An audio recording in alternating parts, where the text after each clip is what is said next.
Welcome to Brussels.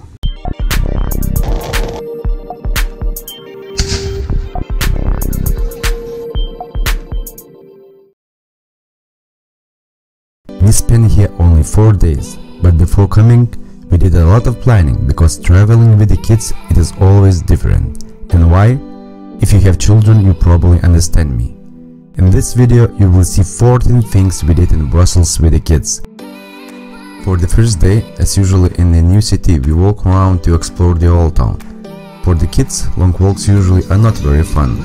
We came to Brussels by car, so we had to come back to the same place. That is why we planned to walk around the city and at the end of the day to come back to the same place we started. The first object on our way was the Gothic church of Notre Dame du Sablon, which means Our Lady of Sablon. Fantastic exterior and stained glass windows look impressive. Here we did a few photos from outside and inside and continued our walk. Just in a few hundred meters, we reach Parc Mont des Arts. It is a historic site in the center of Brussels, and it means the Hill of the Arts. A lot of people come to this place to do a few memorable pictures and enjoy the fantastic panoramic view of the city. There are a few museums around this place, but today our goal was different. The next thing to see on our way was a famous bronze statue called Mannequin Peace.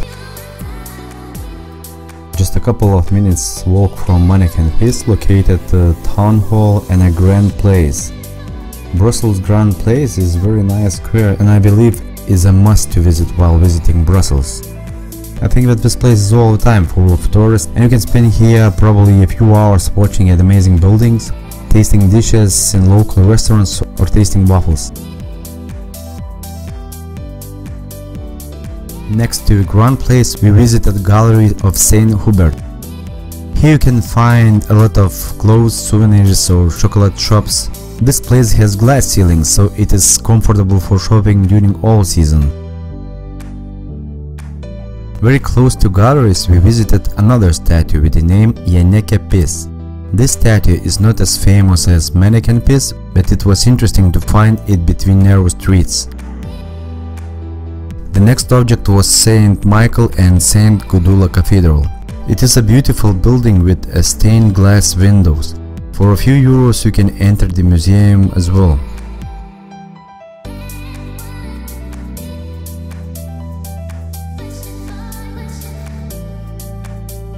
After this beautiful cathedral it was time for our boys, so we went to Central Brussels Park. And it was an excellent place for our kids to run around and to play. This park has ponds, fountains, statues and kids playground.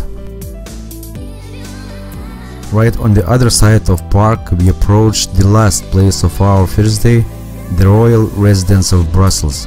This place was impressive to walk around. Before going with kids, we would recommend visiting the unique part of their website designed especially for the kids. You can find the link below this video. Do not forget to check opening hours before going inside, because it is possible to enter just during the particular period. The next 2 days we decided to spend in the north of Brussels. And why 2 days? Because for our boys it was too much to see and do everything in one day. It could be possible, but I don't think it would be fun. So for the second day we decided to visit Mini Europe, Atomium and Atom, which means Art and Design Atomium Museum. And for Water Park Okeade we choose to allocate the whole third day.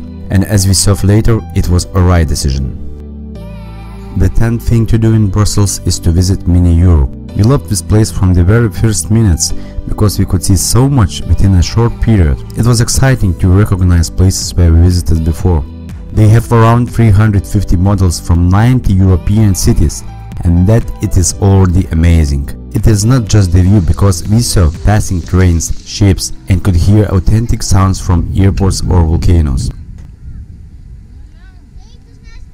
We just went from country to country and tried to recognize the places that we already saw in reality and of course to see what represents our country.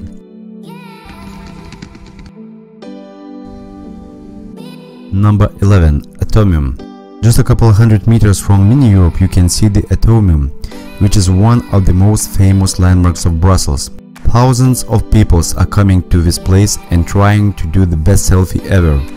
Inside the Atomium is a museum now. This place, together with Mini Europe, is a must if you are coming to visit Brussels for a couple of days. We visited Atomium during the weekend, just after Mini Europe, and couldn't expect that lines are so long. The elevator to the museum is only one, and that is the main reason why people have to wait for a long time. If we could repeat this day, we would probably first of all visit Atomium and after would go to Mini Europe. It could save you time.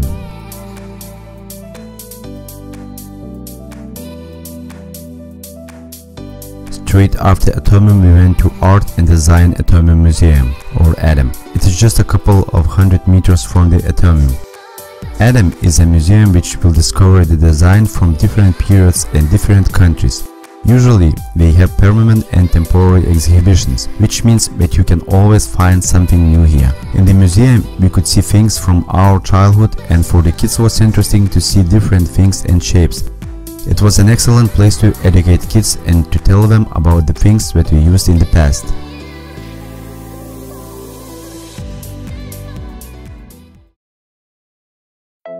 Day 3. Time for attractions, and like somebody said, the water park is always a good idea to spend time with the kids. If during the last days we had to find a niche for the kids in order to attract their attention either to Brussels Old Town, Atomium or ADAM, so now we didn't have to put any effort for motivation. It is #1 water park in water slides in Belgium, and yes, we have many indoor and outdoor slides and pools. The pool inside the building from time to time, I think around 20 minutes, are simulating waves, and it is much fun for the kids to feel like in the sea. For small kids it is possible to use Aqua Fun House on the first floor. Here kids can play or enjoy waterfalls or try mini slides. The most we liked Anaconda slide, which made for families. Here was possible to use 3-person rafts, and it was entertaining to use them with the kids. Outside it is excellent to use Salto Angel, which is very impressive and was suitable for all our family members. And here you can do a small race between each other.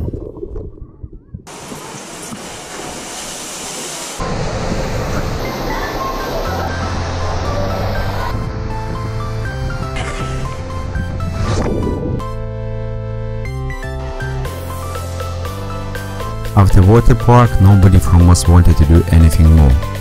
Also, I would recommend buying a ticket for all 3, Mini Europe, Atomium and Okiade. During the last day we visited Cars Museum, Auto World Brussels. Auto World Brussels is 2-floor museum with many cars inside. Majority of old cars are on the first floor, and on the second floor there are modern generation cars. It was an impressive place to visit for all family. Here we get a lot of information about the history of cars and found vehicles from the very decade, including the private horse carriages. If you come with kids, do not forget to ask for the quiz. They should definitely like this. Here you can find how history impacted vehicle development, and will see a lot of interesting facts and the roots about the beginning of this industry. If you will go to the Auto World Museum, we would recommend at the same time to visit the Royal Museum of the Armed Forces and Military History, which is just in another side of car parking. We saw this place when we were in the area, and that day we didn't have time to visit. If you would like to read more about Brussels, or if you would like to share your family travel video, go to myfamilytravelzone.com. We also posted a link in the description below. Travel question of the day: what would you recommend to visit in Brussels with the kids? Let us know in the comment section below. Thanks for watching this video. Subscribe and ring the bell if you haven't yet, and if you want to watch other family travel videos just like this one, tap the screen above. See you in the next video.